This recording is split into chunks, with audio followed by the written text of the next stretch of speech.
Tonight's film is a dramatization based on court transcripts, police reports, and published accounts.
You. You complained all day yesterday and today about being sick, and now you want to go out. It's cold and miserable out there. Why don't you just stay inside tonight and you can go out bowling next week? You know I like to bowl on Sunday nights. Besides, the fresh air will probably do me good. I'm taking your car. Try to be home early.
If I bit you, would you taste like mint?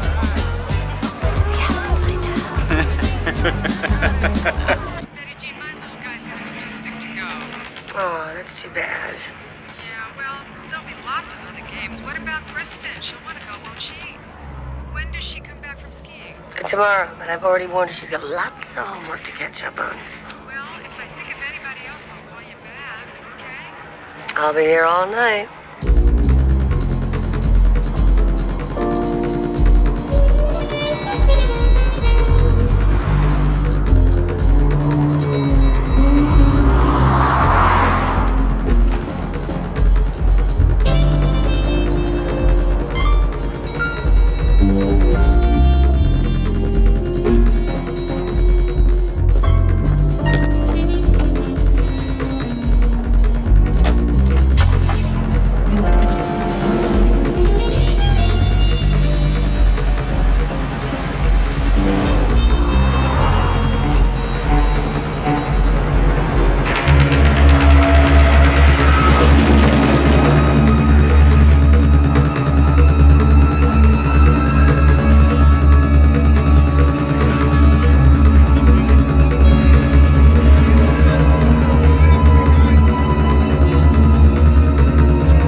Oh, Grace.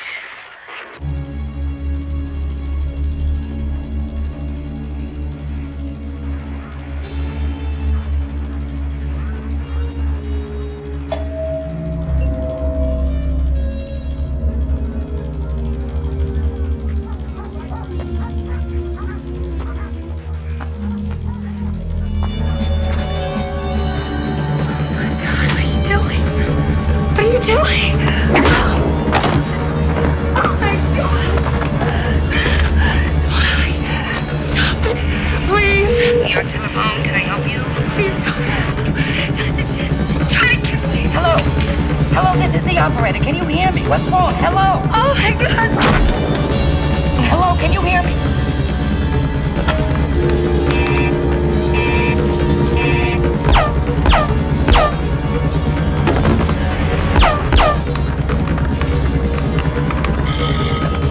Granville Springs Police. This is the operator. I'm getting an emergency.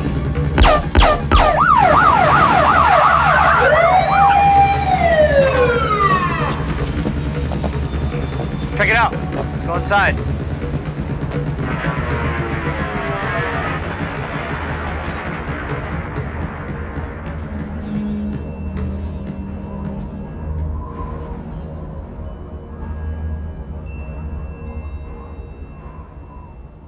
Everything's quiet here. I spoke to the store manager, says he hasn't seen or heard anything unusual.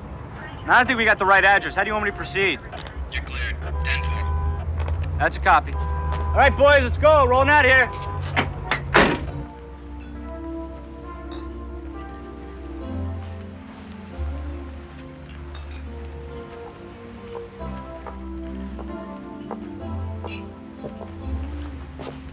One of these days, I'm gonna surprise you and actually be on time.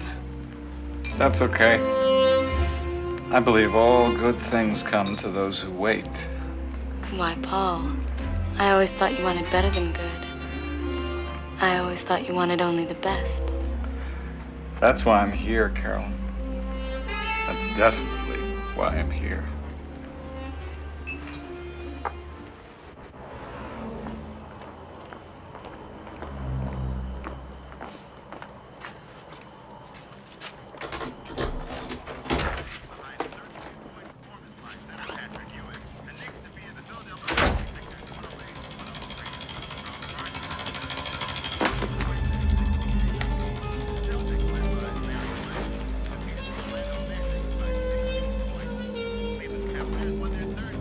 Jane?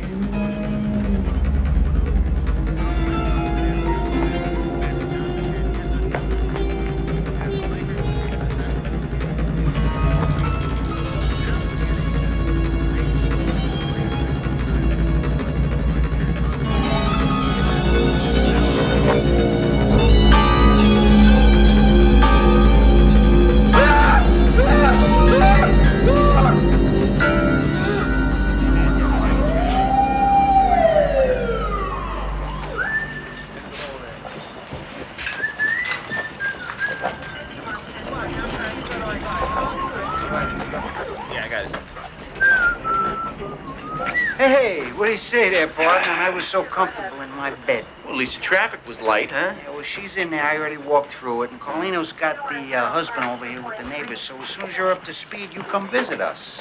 Okay. Okay. Detective Friedman. Look, I just wanted to say I'm real sorry about screwing up the way I did. It was stupid. What was stupid? You see, I was the first patrolman on the scene, and he had blood all over his hands. And when he asked me if he could wash it off in his neighbor's bathroom, I said it would be okay. Who are you talking about, Solomon? Yeah, the husband, Solomon. Well, you're right. That was very stupid.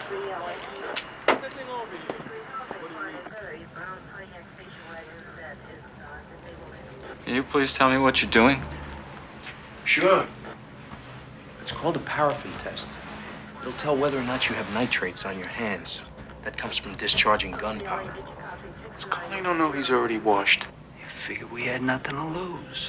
Look, Mr. Solomon, I think we kept these nice folks up long enough. What do you say we finish this down at headquarters? Could someone please do me a favor? Call my attorney. His name is Gary Pillersdorf. He's listed in Scarsdale. Sure, we can take care of that for you. Mr. Solomon, could you change it to something else, please? The forensic guys might need those. Lieutenant. Lieutenant? Officer DeSalvo, what can I do for you this time? Sir, you asked me to let you know when the coroner had bagged the victim. So, Sir, he's done that. He's leaving now. Thank you.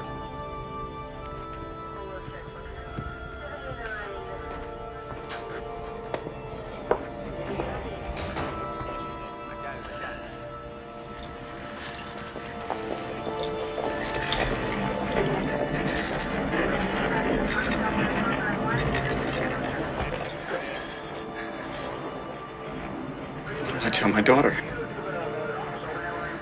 I'll tell Kristen. One more time. At the bowling alley, Mr. Solomon, how many games did you bowl? I didn't say that. I said I didn't say that I bowled. I told you. Oh, you went bowling, but you didn't bowl? Yes, that's right. I often bowl on Sundays, but I didn't do it this time because I didn't feel well. I just went to see my friends. What friends? Do you remember who you didn't bowl with? We'll check with them. We'll find out what score you didn't Paul, get. you have to understand that we are going to check everything you say. We're going to check it. All your friends. Just a second, all right?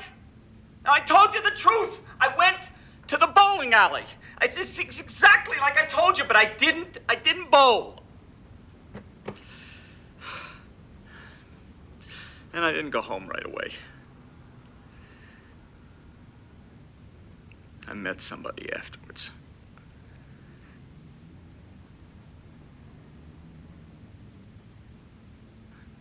I met a woman. Well, let me try one. You sure you have the stomach for it? If you do, I do. Oh, God.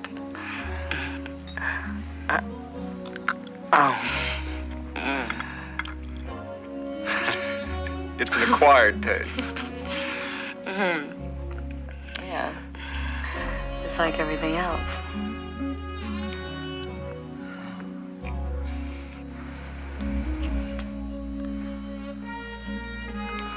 Well, certainly can't top hamburgers and champagne, if that's what you're trying to say. I guess I'm just an ordinary girl with extraordinary tastes. A true contradiction in terms. An oxymoron. Like jumbo shrimp. Or happily married.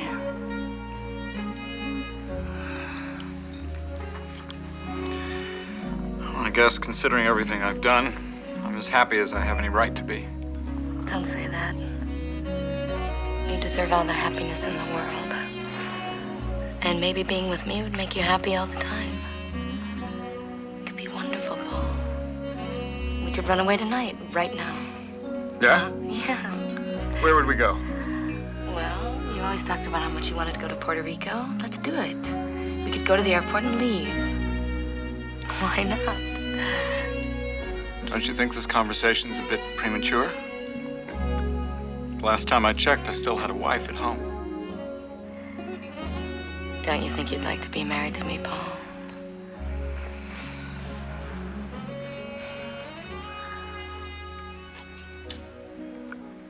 after the dinner, did you go right home or did you stop somewhere else? No. I went directly home. I didn't go anyplace else. How far is the restaurant from your apartment? It's a 10-minute drive. And this restaurant usually stays open on Sunday nights till 11:30? Yes, it stays open. Paul, we're gonna check with the restaurant. You understand that? We will check with them. Yes, it stays open. But I didn't go home right away. What happened was after the restaurant, I walked Carolyn to her car.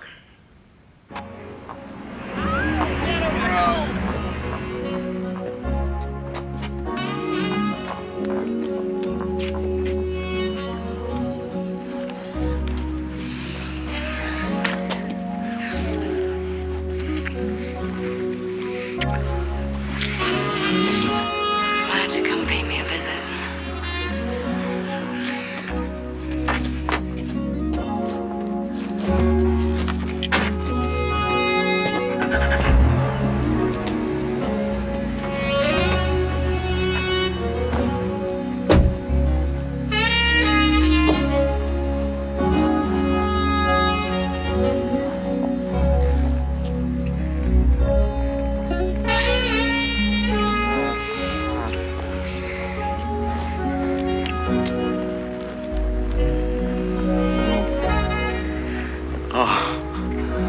Oh, Carolyn.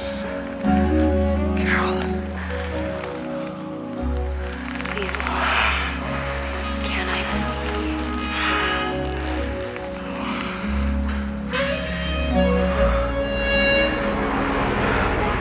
please? Someone might see us.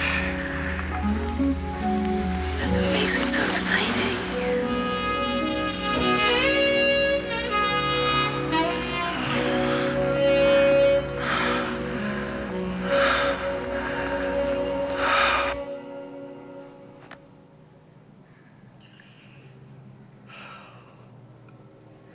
What did I do? What did I do? What did I do? What did I do? What on God's earth did I do?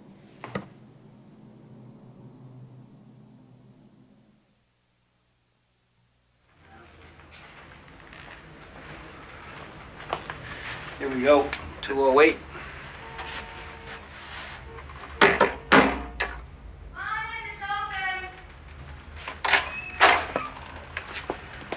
Whoa.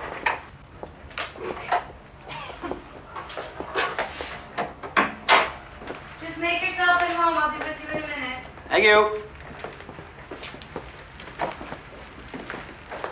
Oh, now you see, this is great. What's great? All this stuff. This apartment, coming into the city, crack of dawn up before everybody. You call that great? You know? No. Go sleeping late in my own bed, great. This is terrible. You know, you're a very boring guy. Morning, gentlemen. Miss Warmus, there's been an incident involving a Mr. Paul Solomon late last night. We'd like you to come down to the Grenville Springs Police Department to answer some questions. Is he all right? What's happened? Mr. Solomon is okay. Is he Kristen? Has there been some sort of accident? No. They're both fine. There's been a murder, Miss Warmus. Betty Jean Solomon was killed several hours ago. You know Miss Solomon? Yes, I knew her. Oh, Paul. Of course I don't mind going with you. I'll just be a minute.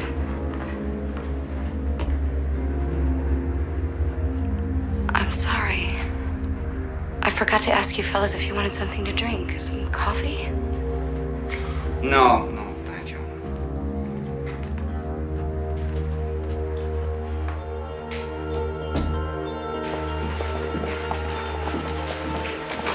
Just straight ahead, please.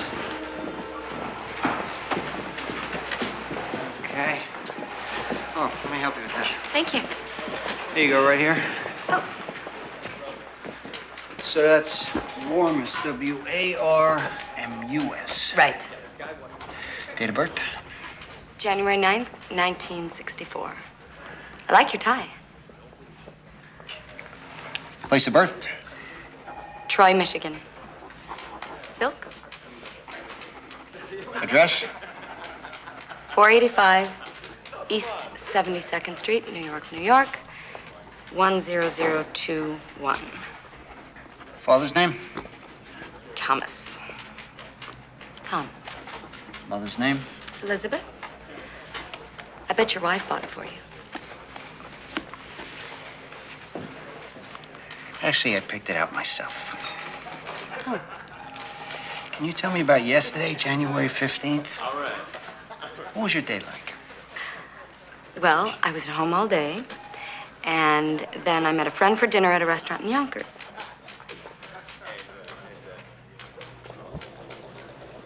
I got there at 7:30. And that friend would be Paul Solomon? Yes.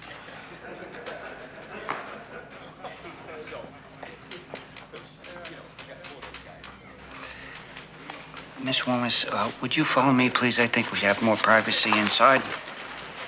Whatever.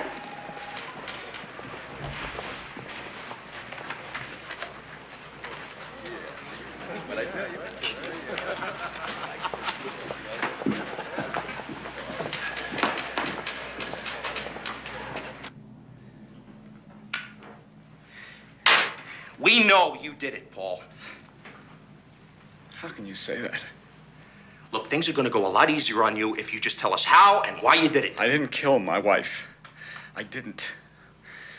Okay, that's enough. I didn't kill her. I'm not going to let you ask him any more questions. Can't you see he's in shock? My wife. Look, my client will be happy to talk to you later, but not now. And just to make sure we understand each other, Lieutenant, Paul is not to be questioned by anyone without my being present. Come on, Paul. Go ahead, Paul, go. Lieutenant, let me ask you one thing. Exactly how was Mrs. Solomon murdered? I know she was shot, but what I want to know is how many times? I'm sorry, Counselor. That's privileged information. Can't be disclosed at this time.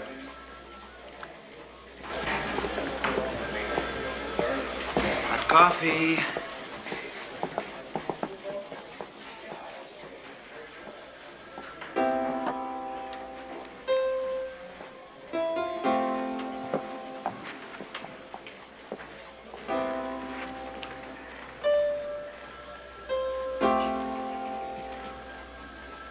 So that was in 1987? You first met him? Yeah. It was the beginning of the school year. We'd both been hired by the Granville Springs Elementary School. I was a computer science teacher, and Paul taught gym. When we first met, it was electric. I wanted him, and he wanted me.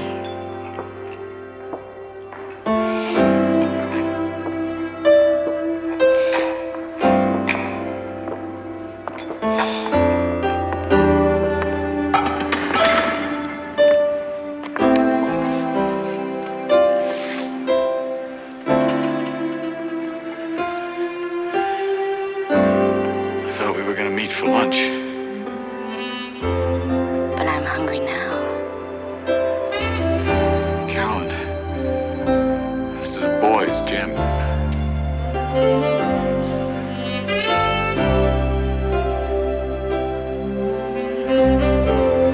You know, you could get in trouble.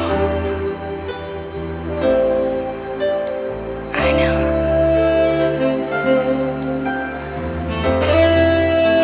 Go now.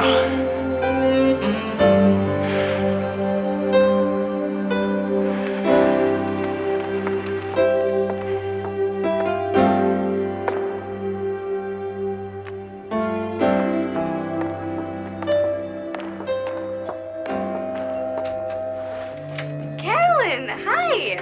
Mom, Dad, look who's here. Hi. Hi. Just got back from shopping and I can't wait to show you what I found. Ta-da! Is this for me? Yeah. Really? First rule of skiing, if you're gonna ski good, you gotta look good. Carolyn, I can't let you do this. I know that's very expensive. Oh, Betty Jean, please. I was gonna get it for myself anyway, and they didn't have my size. Then I knew it would fit Krista, and I had to get it. Besides, it wasn't that expensive anyway. Hey, what's doing? Dad, look what Carolyn bought me for our ski trip. Isn't it beautiful? Carolyn. Hey, if we're gonna be ski bunnies, we gotta look the part, right? Mom, can I keep it? Please, please, please. Carolyn, thank you very much. It's beautiful. We were about to sit down to dinner. I hope you'll join us. It's not very fancy. Really? I would love to. I haven't eaten all day, and Paul's always telling me what a great cook you are. Oh, yes. Yeah, I'm sure of that. Paul, can you help me out, please? Sure. You sure? Of course. So, are you a great skier? Kind of great. But then again, I've been skiing all my life. My dad taught me how to ski. I try to get my dad to do things like that, but he prefers basketball and bowling. Oh, you've got a terrific dad. I've talked to him a lot, and I know how much he loves you. In fact, there's been many times I've been jealous seeing you guys in your perfect family. Yeah, you're pretty lucky, huh? And I'll tell you something else. When your family isn't around, you can really, really miss them. Here we are. God, it looks like Thanksgiving. Come here. Eat caught with your hand in the cookie jar. So, do you love her?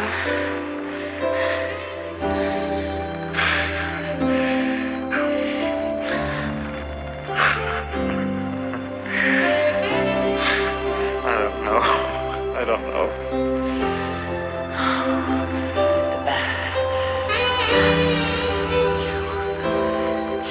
I can't hear you.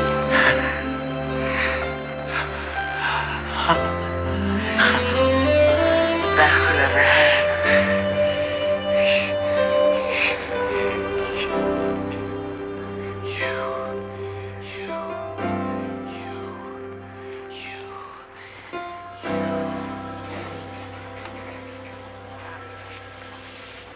Maybe it was all in my mind.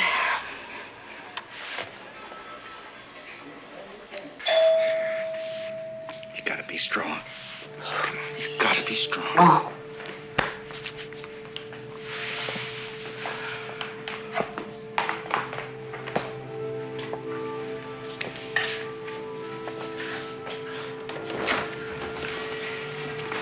Thanks, Jane. Tell me when you get home, okay?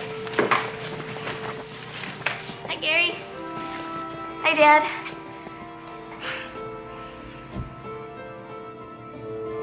Where's Mom? Oh, baby.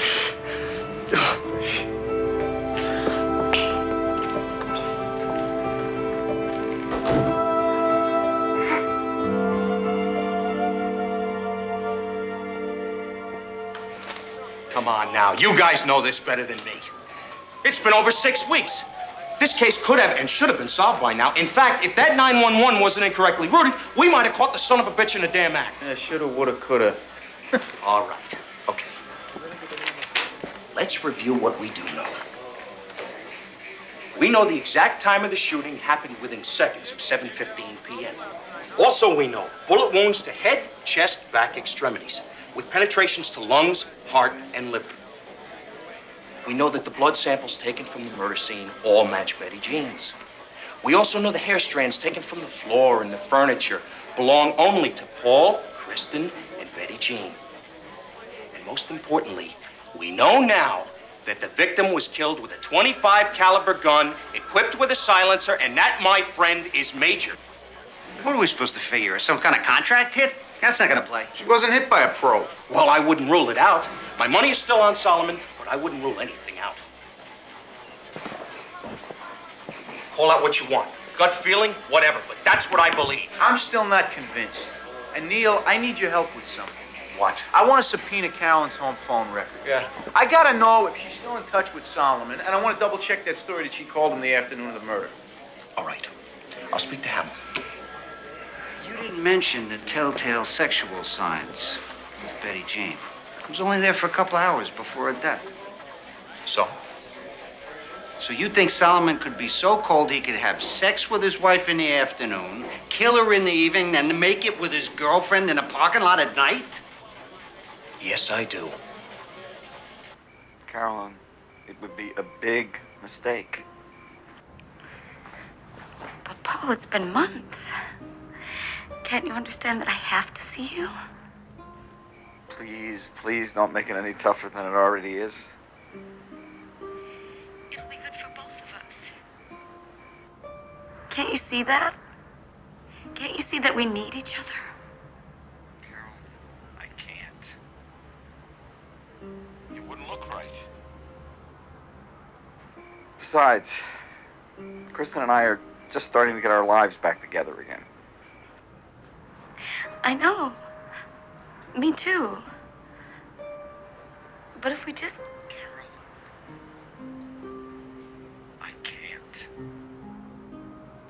I can't see you right now.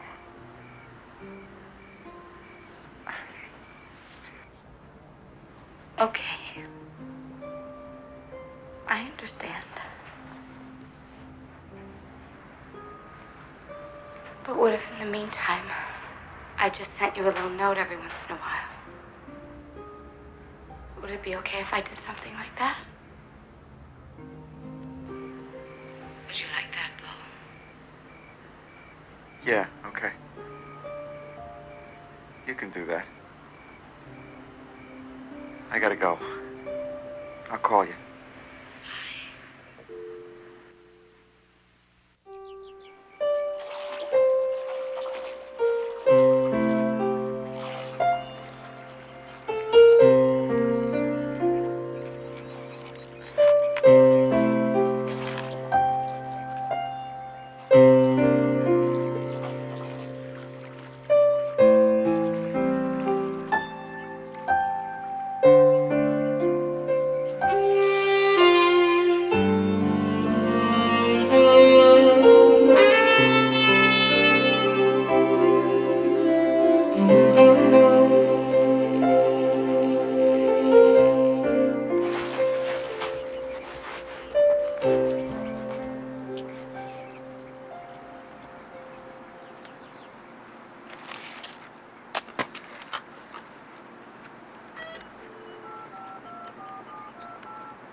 Hi, this is Carolyn.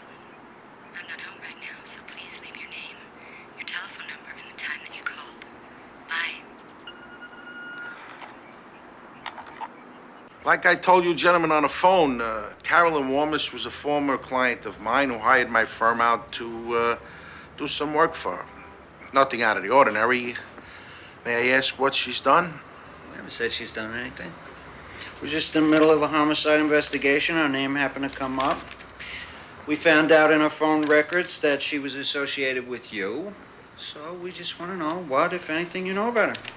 Interesting girl. But I'm not sure I could tell you anything more than I already have.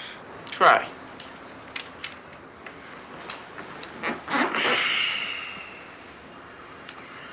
She's a real piece of work.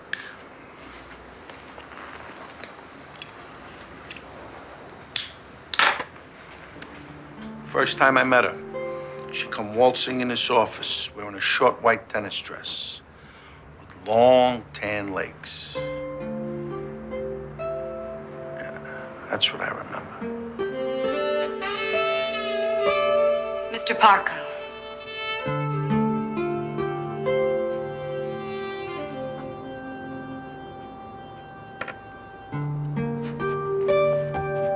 I'm Carolyn Warmus. Hello.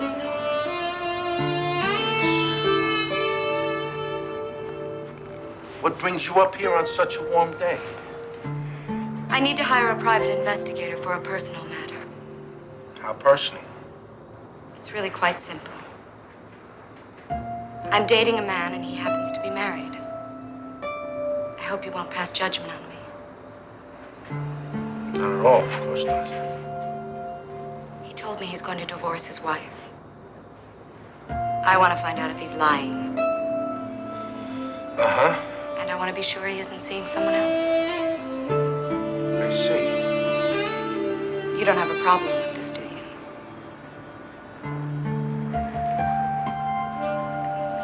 I mean about me seeing a married man. No problem at all, but it could get expensive. I suspected it might. I'll put someone on surveillance.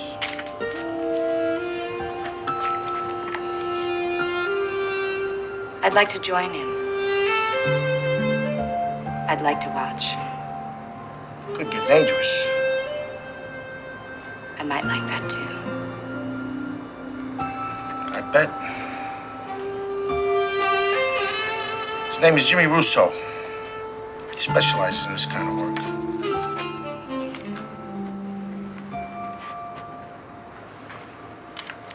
If I could assist you in any other way, please, don't hesitate to call.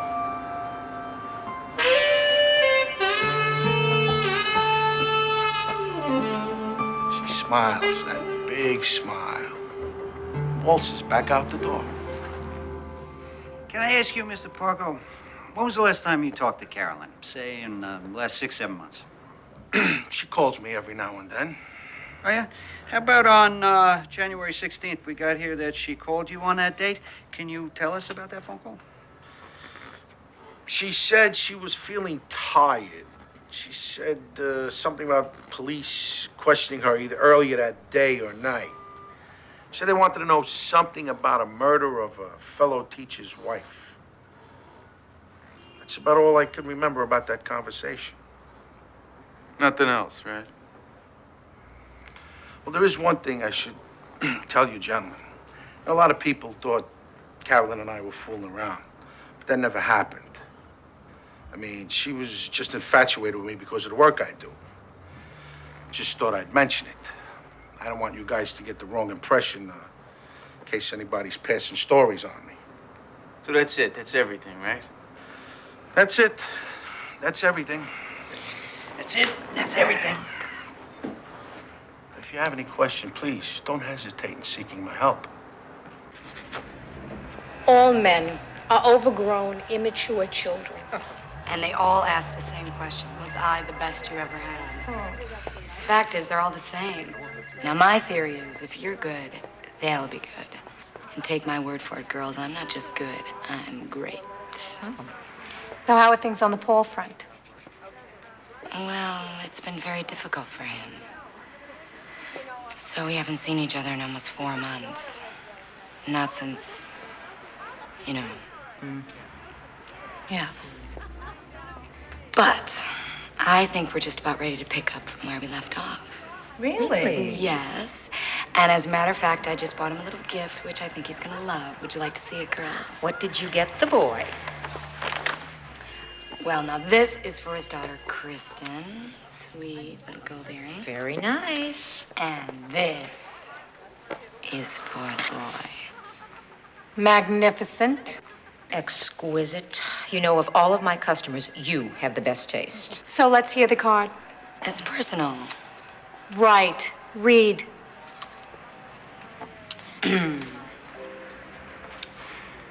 My darling Paul, just a small token so you'll know I'm always thinking of you.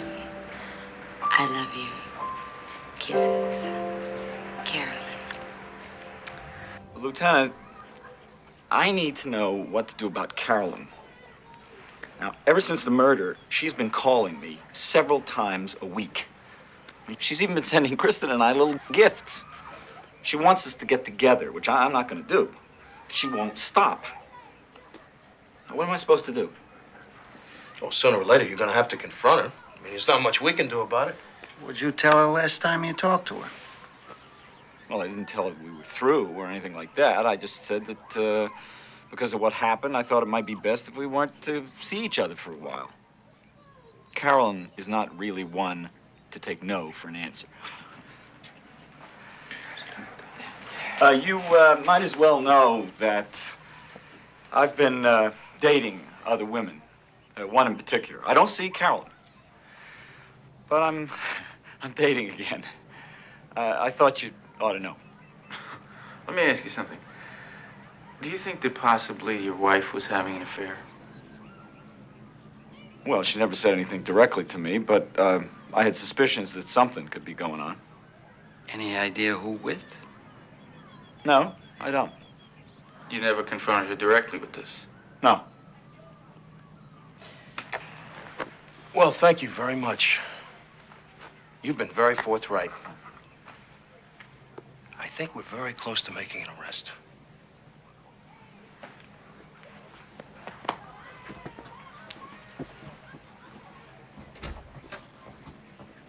I mean, do you believe that guy? I'm telling you, that whole group up there is nuttier than a damn fruitcake. No one's gonna believe us when we tell them what's going on here. I mean, while he's making it with someone in the classroom, she's making it with somebody in the office. It's unbelievable. I want you guys to nail that bastard.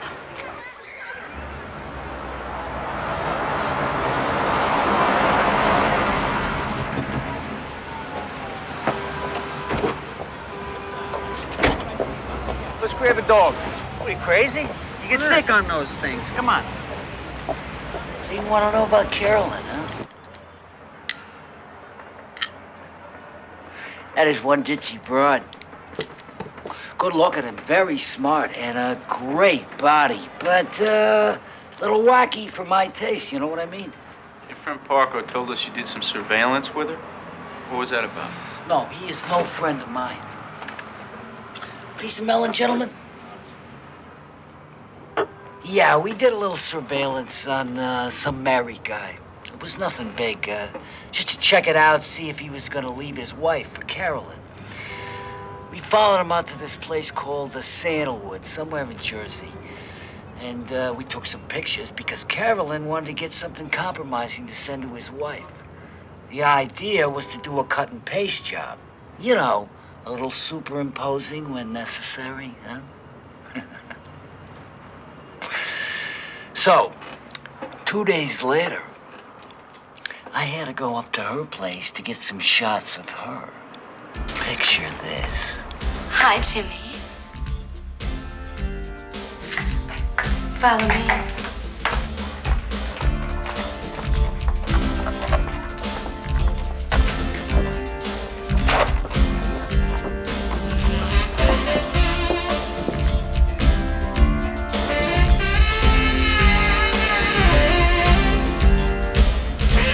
I'm all yours. Let's get to work.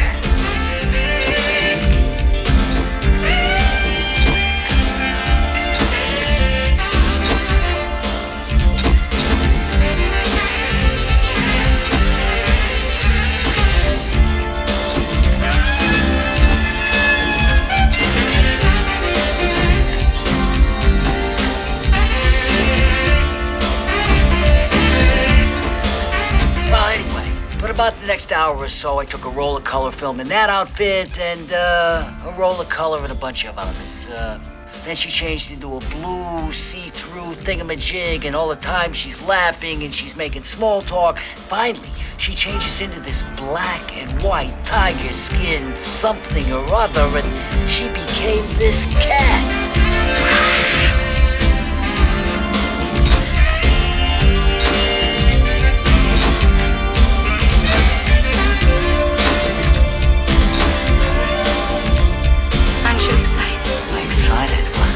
What kind of question is that? Am I excited? No, I'm not excited. She says, well, maybe this'll help. Right in the gazoinkas. So naturally, I grabbed my equipment. I got the hell out of there as fast as I could. And that, boys, is my Carolyn Warmus story. Which is a very nice story indeed. But what about the Jersey guy? What about him? Did you ever send him the pictures? I didn't have to. About a week later, I meet up with Carolyn and let her know the cut and paste job ain't gonna work. And she says to me, not to worry. She met some other guy.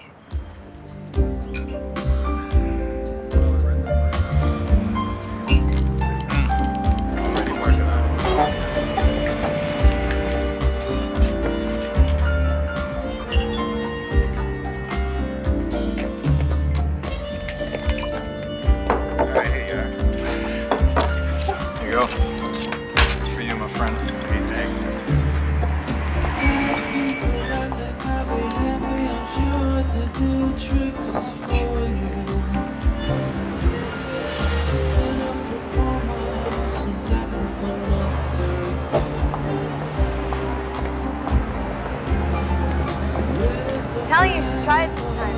It's all that tension. Right. Bye. Carolyn!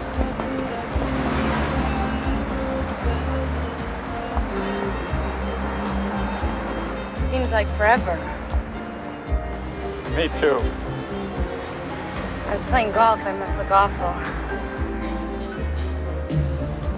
You look great. You don't look so bad yourself.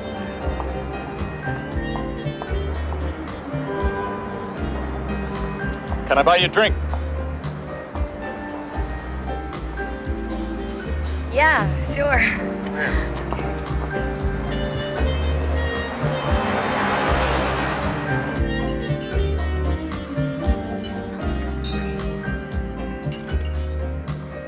Does it keep good time?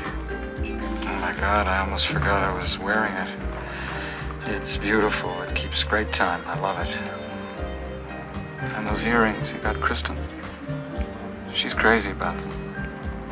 You know how much pleasure I got shopping for those gifts? I'm just glad to see you wearing it. I'll have to get something nice for you. You don't have to get me anything. I'd just be happy to spend a quiet evening alone with you. And I might even cook.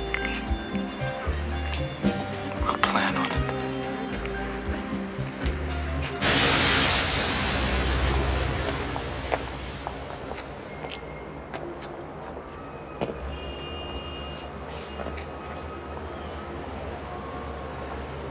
Well, it's been great. Aren't you gonna walk me to my door? I just don't think I should.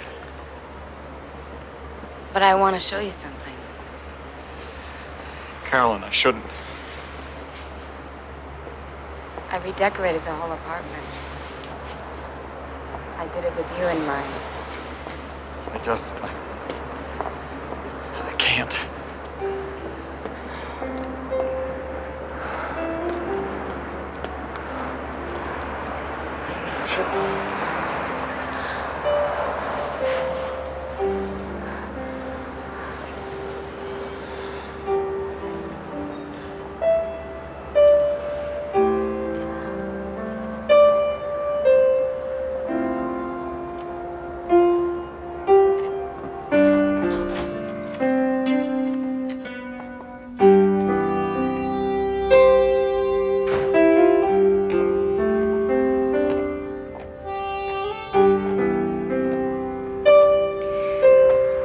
It? I did it for you and Kristen.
Paul,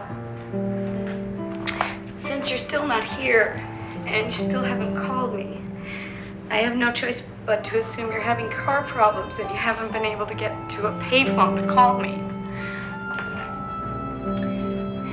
Either that,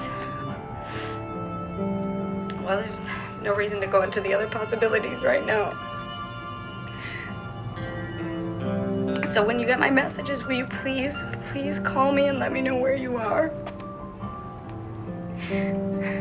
Because I'm really very upset. And I'm very worried.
Barb.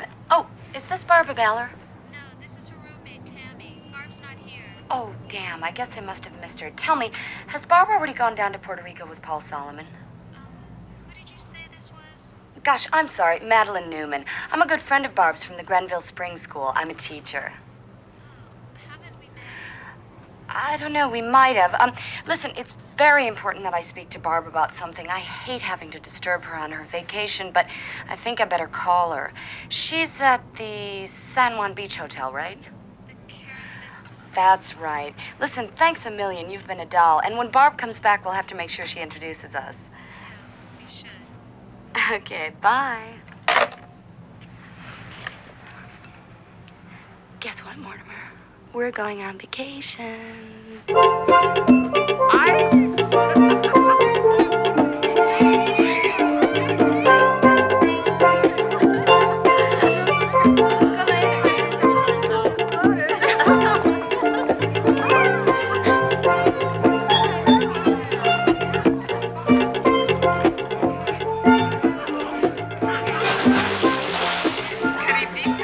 Mr. Paul Solomon, please. Then I'd like to leave a message. This is Miss Warmus, correct? Yes, it is. Miss Warmus, I've already left several messages that you Well, then I'd like to leave still another message, if you don't mind. Please tell Mr. Solomon that Carolyn is here. I'm at the San Juan Beach Hotel, and I am waiting at poolside. Thank you.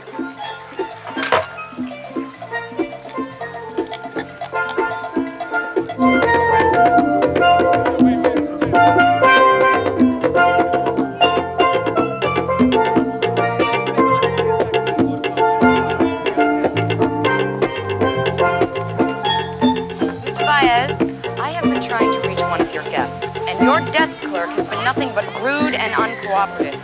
Now, I know Paul Solomon is there, but she refuses to put me through. Miss Warmus, please. Will you kindly ring his room? Miss Warmus, we have repeatedly told you the hotel guest you are trying to reach has not been in his room to receive your calls. Well, then the least you can do is give me his damn room number so that I can visit him in person. But as our operator has informed you so many times, we cannot give out the numbers. Now, I will be happy to take the message.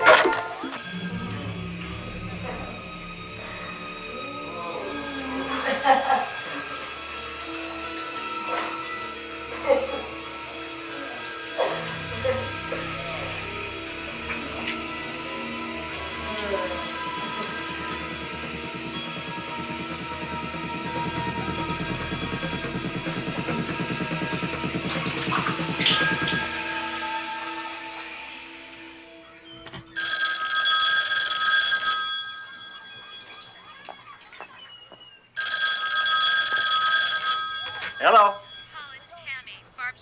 Oh, hi, Tammy. How you doing? Yeah, just a second. Can I talk to her, please? Yeah, she's just getting out of the shower, Tammy. Barbara, it's Tammy.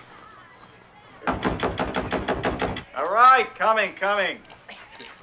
Hey, Tammy, what's going on? Mr. Solomon, this is Ali Baez. I'm security director of the hotel, and if I could please have a word with you, I would appreciate it. I wanted to let you know that a woman has been calling the hotel all day trying to reach you. Do you know someone named Carolyn Warmus?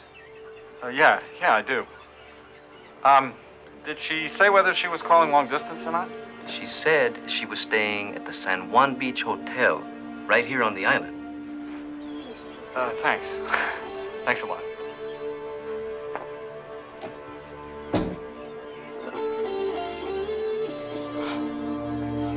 Are you worried? No, not really. So, what did Tammy have to say for herself? You know, we were just laughing about it, but now I'm starting to get a little worried. Tammy said she received a call from one of my friends who wanted to know where we were staying. Tammy said she felt a little strange about that call, so she decided to call this friend back. And my friend said she had never called me. Paul, I'm scared.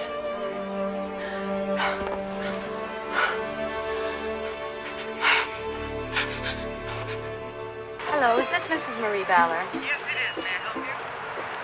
This is Detective Susan Ball from the Grenville Springs Police Department in New York. What? Mrs. Baller, we're investigating the murder of a woman named Betty Jean Solomon. Well, And it has come to our attention that your daughter, Barbara Valor, has been dating your victim's husband, Mr. Paul Solomon. Go on, please. Mrs. Valor, it's important you know that Mr. Solomon is our prime suspect in this murder.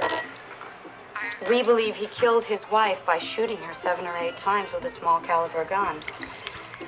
I thought you might want to know that your daughter may be in some danger. And that you might want to help persuade her to end her relationship with this murder suspect. I promise I'll do whatever I can to speak to her about this. I don't... Well, we do appreciate your cooperation, and we will be in touch. Well, you're welcome. Goodbye.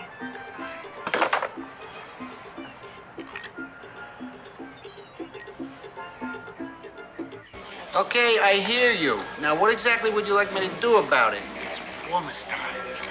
The San Juan police are giving us an escort to the airport here. And I want you or one of your other officers to meet our flight at LaGuardia and give us an escort home. Meet us at the gate. Okay, don't worry about a thing. We'll take care of everything. Thanks. He says he'll get right on it.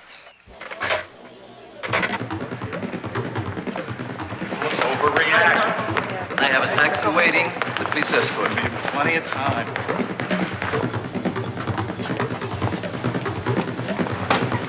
I'm telling you, she's pathological. One of you is. All right, come on, let's go, Come on!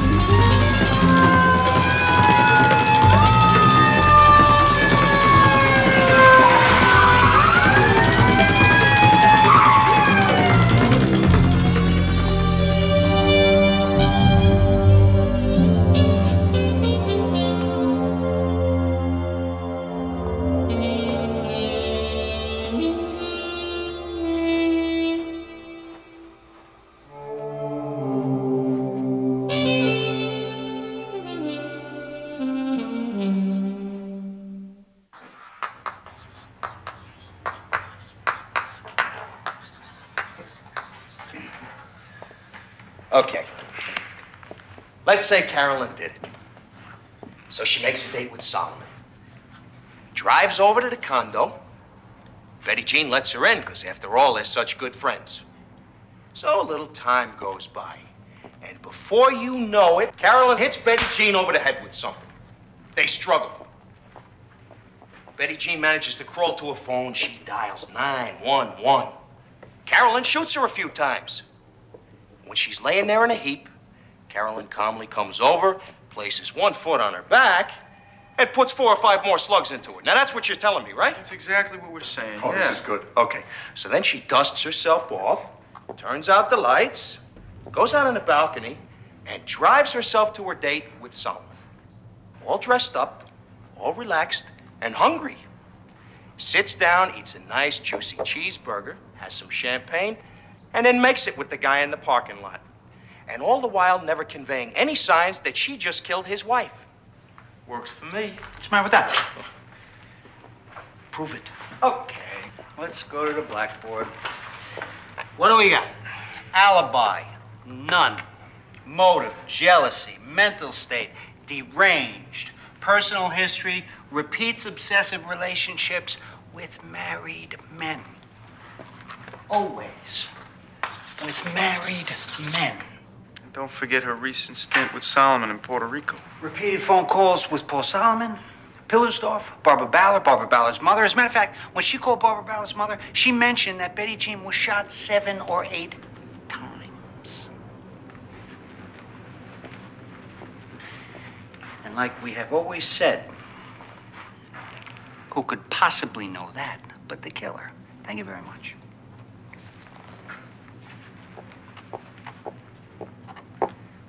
Something just came in, and if it's what I think it is, I might be making your week. Why don't you let me decide that for myself?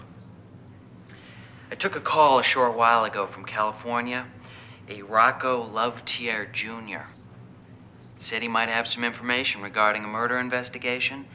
Thought it might be important for us to know that a private investigator from Manhattan, a fellow named Vincent Parco, sold Carolyn Warmus a .25 caliber handgun equipped with a silencer. Thanks, kid. You might have just made my week. Well, I'm just doing my job, boss. Well, this case just turned with a vengeance. What am I under arrest? I get right to the point, sir. We understand from a Mr. Rocco Lovatier Jr. that you had in your possession a .25 caliber handgun fitted with a silencer shortly before the murder of Betty Jean Solomon. Which is illegal in this state. We have very good reason to believe that that gun was the murder weapon. Information which you previously and knowingly withheld from us. Now, the way I see it, one of three things happened. You either gave or sold the gun to Carolyn Warmus, and she killed Betty Jean Solomon herself. Or Carolyn Warmus set you up with the victim's husband. He ended up with the gun and offed his wife. Or she paid you to commit the murder and you killed Betty Jean Solomon in cold blood. It was either her and the husband, or you. Pick one. Look, I got a level with you guys. You're right about that gun. I had it made for her because Carolyn asked me for one. She paid me $2,500. As God is my witness, I honestly had no idea she was planning on using it to kill anybody. I mean, she told me she wanted it for personal protection. That's all I know. That's the truth. Guys, take it apart. Am I gonna be arrested? No, Mr. Parko, you can walk out of here anytime you want. We're just gonna take some of your records with us, that's all. Can we work something out here? We have a warrant to search for items connected to the murder of Betty Jean Solomon. Wait a minute. Do you mind telling me what the hell you're looking for? Miss Warmus, why don't you have a seat right over here?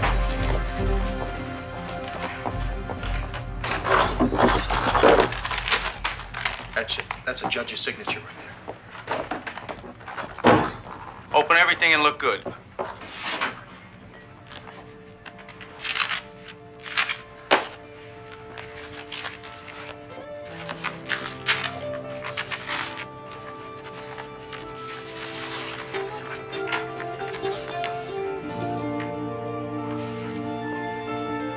Tear it up, Joey.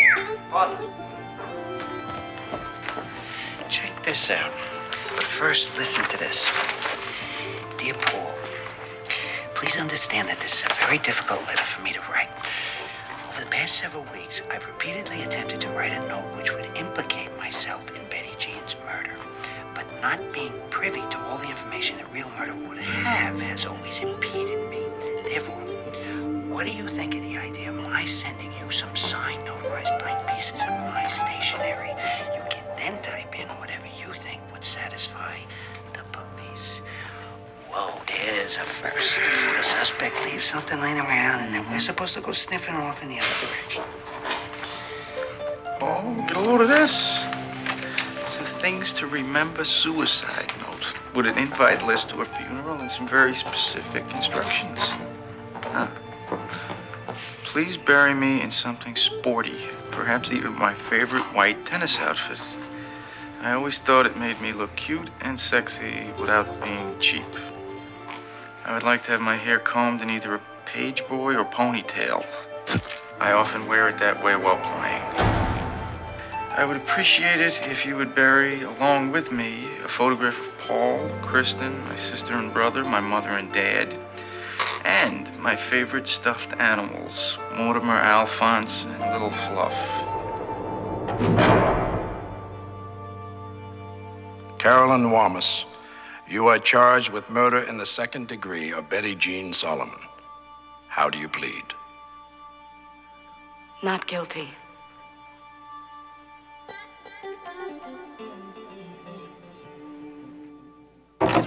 Miss Warmus, we have a comment for the press, please. Miss Warmus. Miss Warmus.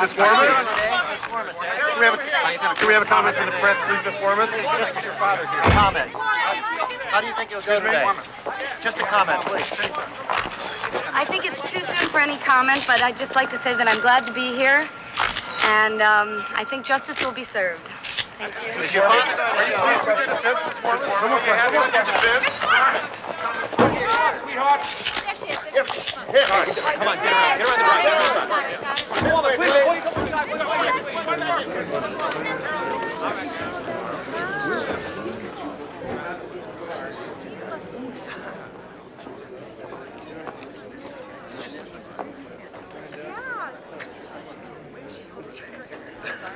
You have got to be kidding me. She looks like she just stepped off a plane from Hollywood. Bodyguard and all. Warmus does white planes.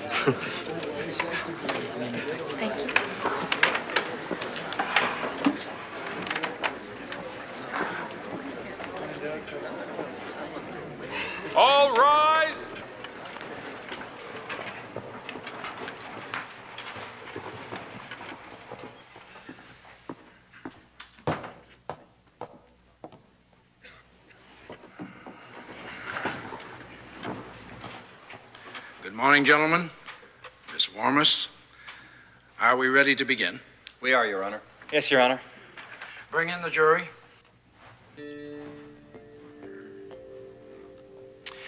Kristen, tell us about your ski trip with Carolyn. What'd you two talk about? We talked about a lot of things. How excited I was about skiing, boys. We talked about my mom and my dad. You know, if they fought about her. She didn't think my mom liked her very much. Why? What led you to believe that she didn't think your mom liked her? What did she say? Well, Carolyn asked me, your mom doesn't like me, does she? And I said, no, she does like you. But in the back of my mind, I knew that my mom didn't like her at all. What else did Carolyn ask you about your parents that weekend? She would ask me about my dad, what people thought about him, stuff like that. And she would tell me what a wonderful father he was, and what a great man he was, and what a great teacher he was. All I could say was, yeah. Kristen, could you tell us about your relationship with your two parents? Well, my father was basically an overprotective father, not wanting his little girl to grow up. But I was very close to him. I always have been. My dad is a very loving man and very warm. And my mom is not. Was not. Did you love her, Kristen?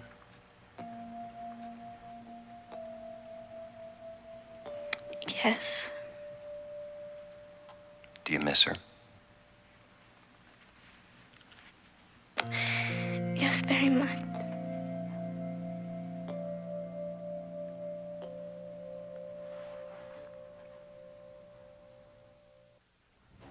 Mr. Parko, when you explained to Ms. Warmus that it would take 6 to 8 months to get a gun with a silencer, how did she respond?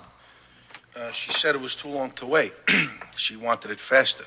She definitely wanted it faster. Well, now, if Ms. Warmus wanted a gun purely for protection, as you've stated, why do you think she wanted a silencer? Well, the silencer might have been my idea.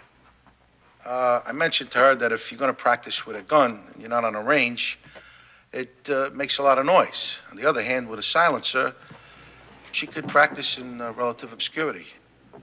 What'd she think of this idea? She said it was a great idea, and from that point on, she became obsessed with getting a gun with a silencer. And were you eventually able to get her such a gun? Yes, it was a .25 caliber Beretta Jetfire. I believe I gave it to her the first week of January, 1989. No! No!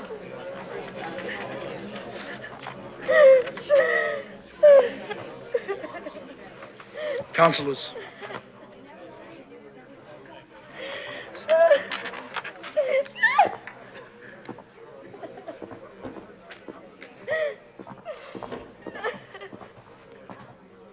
Do you have any idea what's going on? I'm not quite sure, but she hasn't been feeling well, Your Honor. This morning, as my assistant was driving her here, she fainted twice and she was vomiting up blood.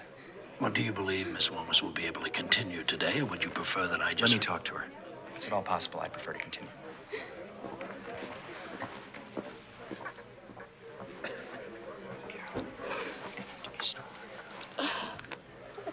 Vomiting, right. Lady's starting to lose it big time.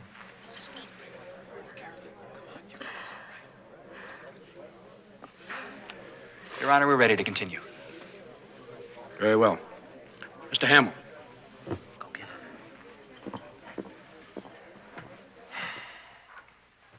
Mr. Parko, did you have occasion to discuss this gun with Ms. Warmus on January 16th, 1989? It was during this conversation that she described to me an incident which had occurred the night before where she was questioned by police officers from Westchester about someone who'd been bludgeoned to death. She said bludgeoned? I specifically asked her if the person was shot. She said no, they were bludgeoned. And it was during this conversation that you asked her about the gun? Yeah, I did.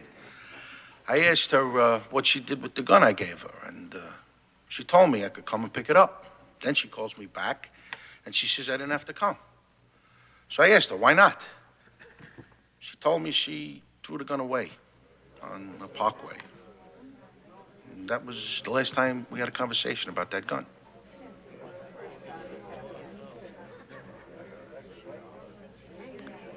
Thank you. Mr. Parco, for your testimony, did you request and were you granted immunity by the state of New York? Yes, I was. It's my wife. I think she's dead. Please, I need help. Will you come? Calm down. What's your name? My name is Paul Solomon. Please, please, where come. are you, Will you, Mr. for Solomon? God's Where sake? are you? We're at the Scarsdale Terrace Apartments in Grenville Springs. Now, please, Tell get me here. what happened. My wife needs help. She's not moving. She's covered with blood. For God's sake.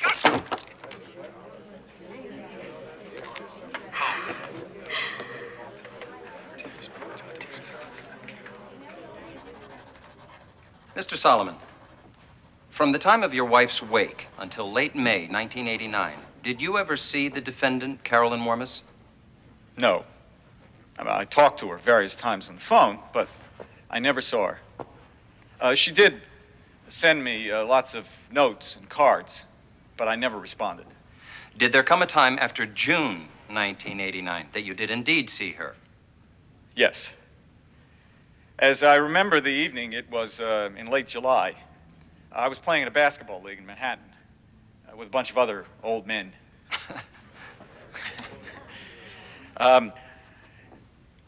I knew that I'd eventually have to see Carolyn again.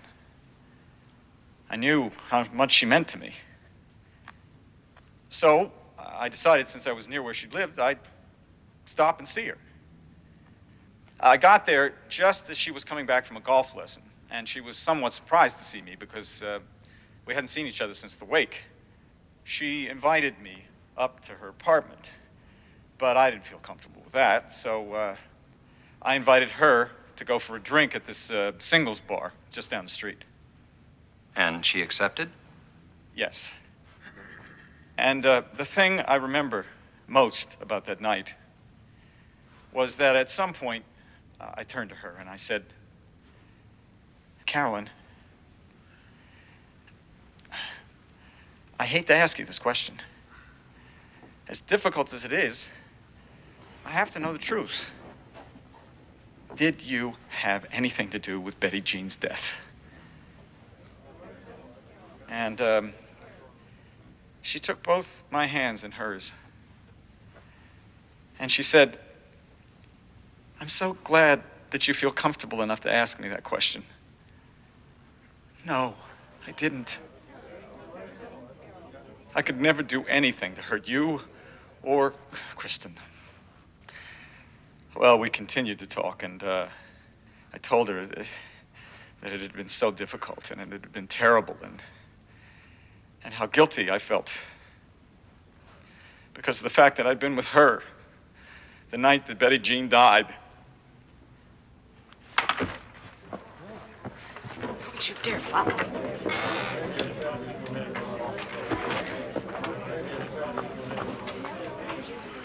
Continue, please.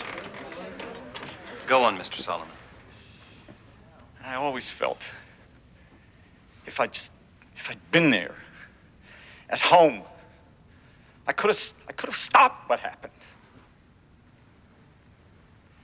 Did you go back to Carolyn's apartment that night? Yes. She'd redecorated and wanted me to see what a wonderful job she'd done. Were the two of you intimate?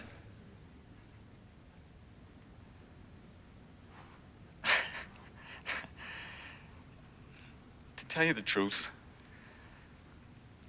all I remember is a long, very passionate kiss. And then I told her that we could never see each other again. And that thought upset us both very much.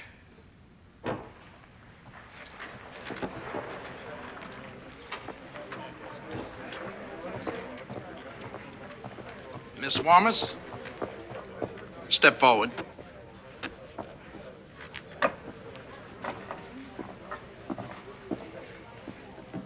A defendant has a right and an obligation to be present at all stages of the trial. This means that you may not leave this room without my permission. Is that understood? What if you're at sidebar? Am I allowed to If come up at and any interrupt? time you absent yourself willfully without my permission, I will issue a bench warrant whereby you will be arrested and taken into custody and brought here. What if I deliberately stay away? Sit down!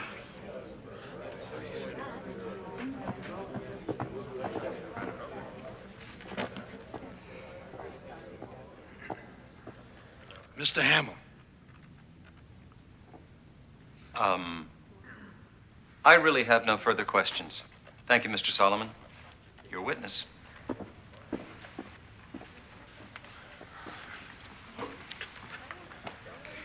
Mr. Solomon, referring to that night in late July 1989 when you surprised Ms. Warmus with a visit,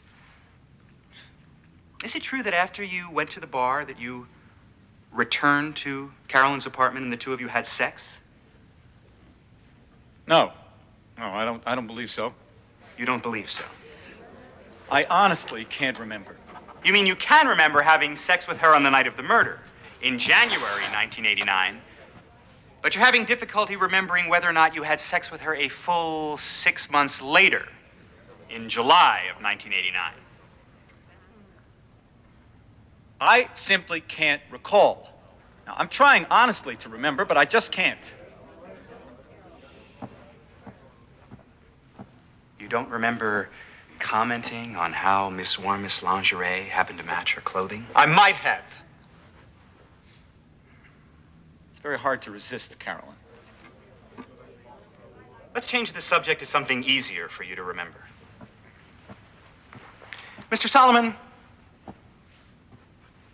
is it true you knew that by testifying you would be granted immunity? Yes. Yes, I was told that. You would get immunity from being prosecuted as the killer of your wife, right? You mean prosecuted for the crime that was committed?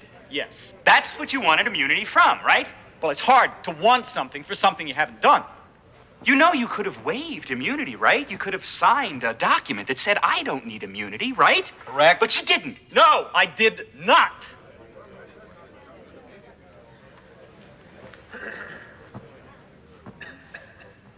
Mr. Solomon,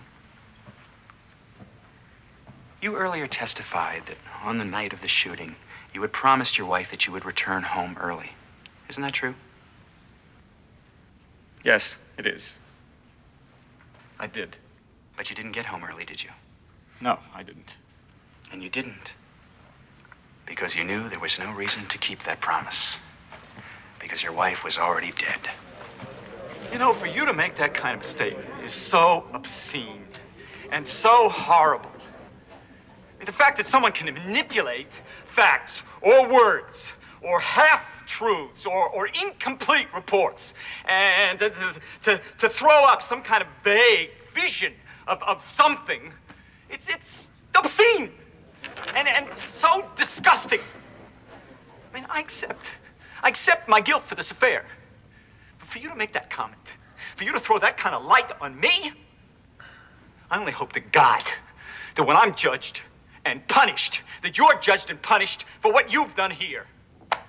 God will have to punish you, sir. The state of New York can't. Because you made an agreement for immunity.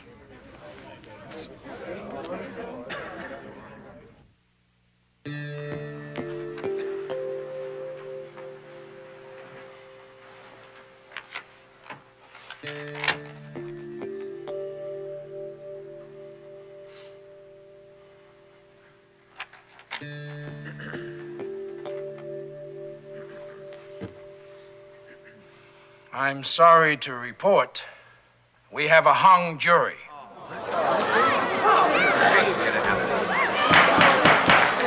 Silence in the defendant will remain free on her $250,000 bond, pending a decision by the district attorney's office as to how they wish to proceed.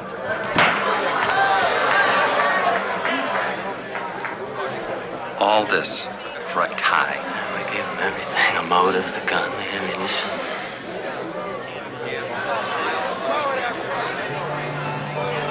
Miss Warmus? Miss Warmus?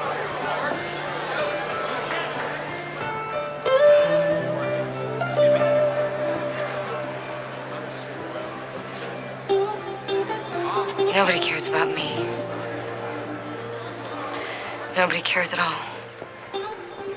I'm sorry, Mr. Warmus, but I told you before, it's impossible for me to continue if they decide to retry Carolyn. You are putting me in an untenable position, sir. Look, I appreciate that, but I've done the best I can, and I will continue to make every effort to help in the transition with whomever takes over her defense. I hope you'll understand. I don't think so. I'm afraid that's just not good enough, Mr. Lewis.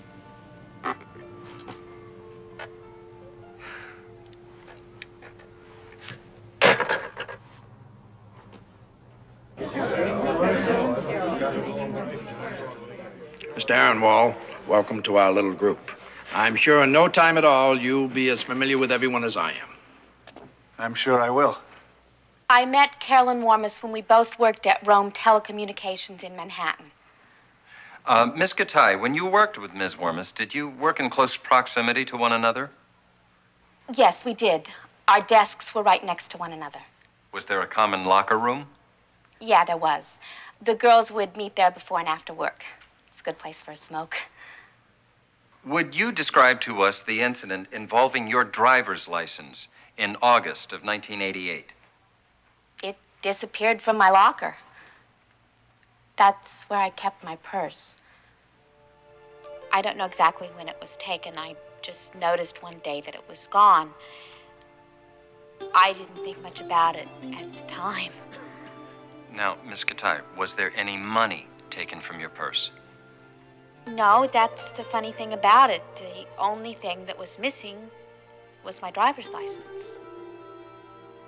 During our investigation of Miss Warmus's phone records, we discovered that on the morning of January 15th, 1989... That's the morning of the evening that Betty Jean Solomon was murdered. Yes, sir.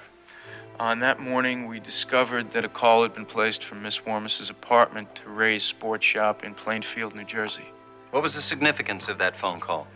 Well, further investigation disclosed that later that day, a woman fitting Miss Warmus's description purchased a box of .25 caliber Winchester bullets from that store. It's the same brand and caliber as was used to murder Betty Jean Solomon later on in her home. That's correct. Now, detective, citizens purchasing firearms ammunition in the state of New Jersey are required to provide proof of identity and to sign certain disclosure forms, are they not? Yes. Can you please tell us the name of the woman who signed for that ammunition at Ray's Sports Shop? Yes, sir. The lady's name was Lisa Katai.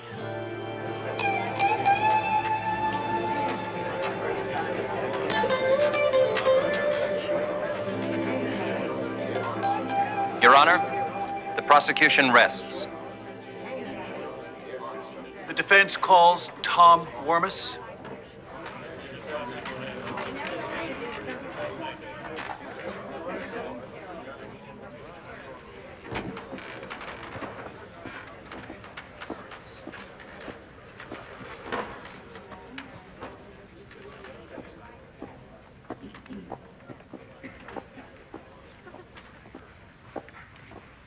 Raise your right hand. Do you solemnly swear the testimony you are about to give in the cause now pending before this court is the truth, the whole truth, and nothing but the truth? So help you God. I do. You may take a seat.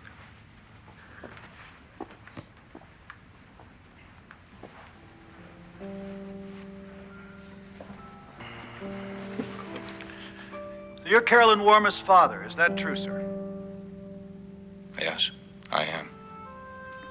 Mr. Warmus, would you please tell the court about a telephone conversation that you had in the summer of 1989? I was at my home in Franklin Hills, Michigan. when I received a call from a gentleman who identified himself as Vincent Parco.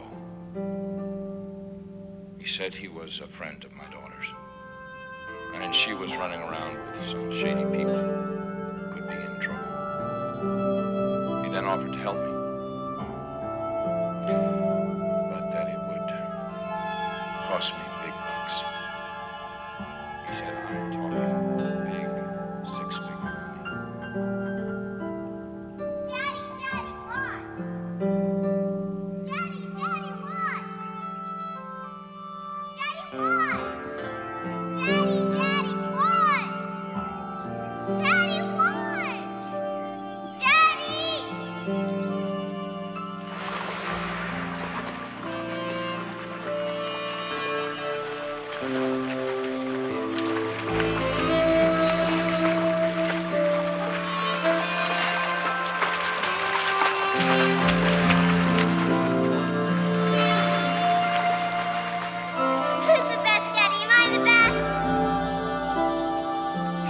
Princess.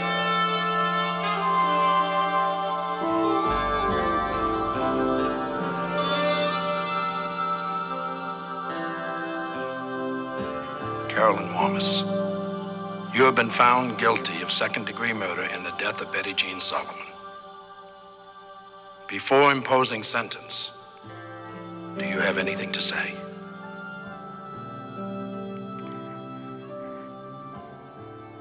I stand before you an innocent person.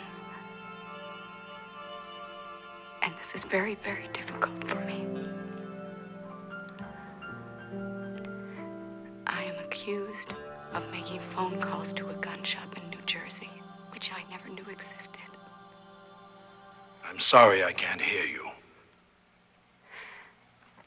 Your Honor, I never phoned Ray's gun shop. And I never went there. And I never stole Lisa Katai's license. I never owned a gun. Nor did I ever borrow one from Vincent Parco.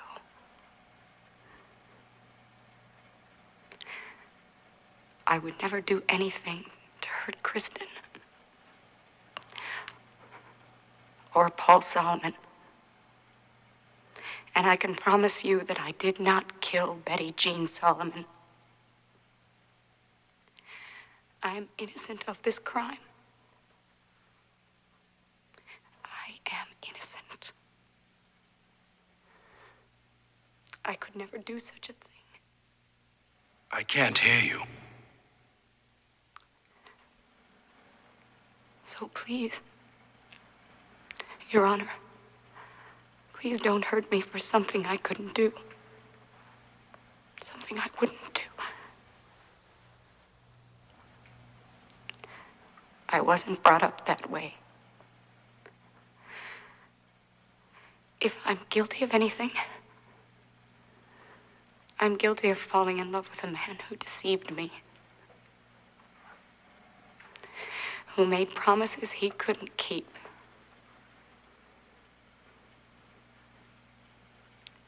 Never intended to keep.